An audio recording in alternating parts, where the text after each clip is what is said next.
Brilliant, thank you. Cheers, Kieran. Hi, Thomas. How are you? Hi, Phil. I'm good, thank you. How are you? Yeah, not bad. Not bad. Thank you very much. How's this week been? I would imagine you had your 24 hours of happiness and celebration, and then you cracked on with preparing for another game. Spot on. And then it's been so nice to have a good week of training. Of course, with the changed kickoff time tomorrow, we had a chance to play Friday night, but we decided to play Saturday. So we had a normal training week and had a very good session Tuesday and a very good session yesterday and a very good session today. So yeah, I appreciate that a lot always. So we can train the bits and the principles, and I feel we are prepared, and also we can not only, we're always prepared, but how can you say, we can go a little bit more in depth with details and adjusting things. So that's been nice. Was that a consideration that Friday could have been the game, but you prefer to play on a day that you expected to play on, just from a coaching point? Yeah, because there's always pros and cons. So we of course we looked at it. We know we play Tuesday night, another big game against Cardiff. So did we wanted an extra day of recovery, but we decided to have that full week of training that we thought that would benefit us more, not only for the Millwall game but also for the Cardiff game. And I think we this year have played relatively a lot. Saturday, Tuesday, Saturday, Wednesday, so I think we will be capable of doing it. I know you talked about keeping the noise away from the training ground and from the players, and that's whether it's noise about promotion or playoffs or whatever it may be. But also this week maybe a bit of noise, unsurprisingly, about Ivan Toney and being linked with clubs. I suppose that's not a surprise that Ivan's name is going to crop up when people are looking forward to what may happen in the summer. No, I understand why people think he's a very good striker and a very good player, and I think he deserves a lot of praise for what he has performed this year, and hopefully he can hit the 30 goal mark tomorrow. That'll be beautiful. If not tomorrow, we'll have him one of the next games, because one thing is for sure, he scored goals and we produce chances, and that's a good match. So you know what, I barely see the rumors. I was thinking, what is there anything with Ivan? I haven't, I was just instantly thinking, is there any social media? Looking at Kieran, but okay, it's just rumors. That's every week, and throughout the season, and as far as I know, there's been a lot of rumors, mainly because you guys have asked me a question about it. I never personally asked Ivan about it, not once, because it doesn't bother me. Ivan is a Brentford player. I speak to him about his family and his friends and his the social life, and then of course a lot about the football and how can we make him better. Just in regards to him, I know we've talked a lot about him, we've talked about lots of players, but just something that stands out is his sort of leadership as well, and the way he deals with teammates. Do you think maybe his sort of career, the way that his career path went, having a really bright start as a youngster at Northampton, then moving to a big club and it not necessarily happening, and having to refine his career, has that helped with his maturity, do you think, as far as being an individual amongst the team, not just what he can do as a player? I think the way you are as a person is a mix of a lot of things. I think basically, I think Ivan's parents can give himself a pat on the back, because they made a fantastic person, and they should be very proud of their son. And I would say, yeah, he's a good footballer, but I would say he's an even better person. So I think that's a big thing. I think the environment you are growing up in the school with your friends, define you as a person.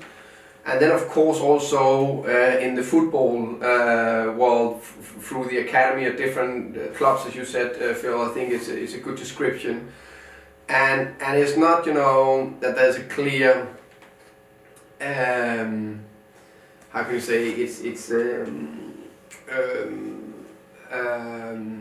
is set in stone. If you take that pathway of the lower leagues, you know, that you get a certain mentality.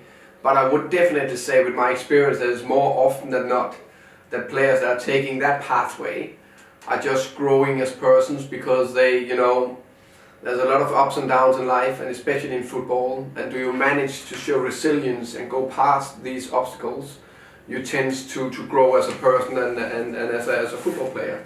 So that definitely helped as well. So he is a person that I think have a big emotional intelligence, and he shows that in his interaction with everyone. And what I like about Ivan is that, you know, it's you know, everywhere he goes, he say hello to everyone, high and low, doesn't matter, and I really like that. And also to see him interact with everyone in the squad, from of course some of his best friends in the squad to the top of the hierarchy or to the bottom, he interacts with everyone, which I think is a huge quality. I think we've seen that, which is fantastic. Millwall, tough opponents. You've mentioned this. They may not score lots of goals, but they certainly don't concede many goals. Gary Rowett has organised his team really effectively this year. So I mean, they're dangerous opponents and they're tough opponents. Yeah, they're very dangerous. I clearly remember the first meeting where we faced them. I think it was the third game of the season. That was a tough game. We know they play with energy. We know they'll press us. We know they'll play with the physical side of the game. But what I liked a lot was that he actually added a more. You can play offensive in many ways, you know, but a little bit more passes in the team. I think that's suited. So it's not only the direct ball and the second ball and the set pieces. You also need to defend the open play. And then it's getting even more complicated because they still, you know, play direct when they can, and they press with very good intensity. So after that performance where we played them, where I actually think we completely matched their physicality and intensity, I was proud with that aspect of our game. There was other bits we should have done better. But it was an even game and it was a fair result in the end, I think 1-1. After that game I thought they could potentially be top 6 contenders this season. And I think that Gary have done a top job at Millwall, because I think they've been quite unlucky with injuries. We all know you need your strongest lineup or strongest 11 to play as many games as possible. And I think they had 15 or 16 draws. It's crazy. So a lot of these draws, if they just turned a few of them into wins, then they would have been in top 6. So I think it's one of these teams, and we know the difference between teams and championships is so little, especially between maybe 12 teams. It's unbelievable little. That's why I know that it's going to be a very tough test for us tomorrow, but we're up for it. Of course, we're full of confidence from the last performance, but we know that's the last. Every game has its own life. And it'll be a completely different game on Saturday, but we're ready for it. And just in regards to what's to come, I mean, is it just a case of going out there, performing the best that you can, getting the wins, and then seeing what's happened elsewhere, for example with Watford, and not worrying about that? It is literally finish this season with you know, winning every game if you can, as many as possible. And then see where that puts you, and if it needs extra games, at least you hit them with momentum. Yeah, 100%. You know, you would say this moment of time we're in the playoffs. So if you look at it now, we have at least 8 games, hopefully 9 games to go for the rest of the season. But we need to look at, the only thing we can look at that is the Millwall game and perform there, and then of course we will check the results after. Everyone does that, but it's that information you get there. Even if it's a good result you get from the other, we are competing against. You know, it needs to be an instant feeling, done, out of the system, no noise, focus on next week. And again, it's much more easier said than done, but it's all about that. We can only do what we can do and perform, or try to hit the top performance more. And just lastly for me, just about a player that's at Millwall that everyone at Brentford knows very well, which is Ryan Woods. We all know what he can do. It's good that his career has restarted again after a little bit of a difficulty at Stoke.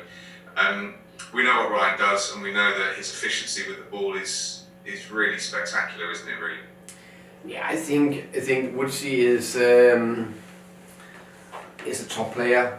I was very pleased for him. I was sad when he left the club, but I was pleased for him that he got his, the bigger move, because we also know it's about that for the players. I think all Brentford fans really appreciate what Ryan Woods have done for this club. And I think on top of his game, I think he just dictated the game. He run the show. And I think he did that many times for Brentford and for us. I think also talking about a good character, I think Ryan is a top person. I really like him. So I wish him and his family all the best. And I hope he play a okay game tomorrow. And then a lot of good games the rest of the season. Yeah.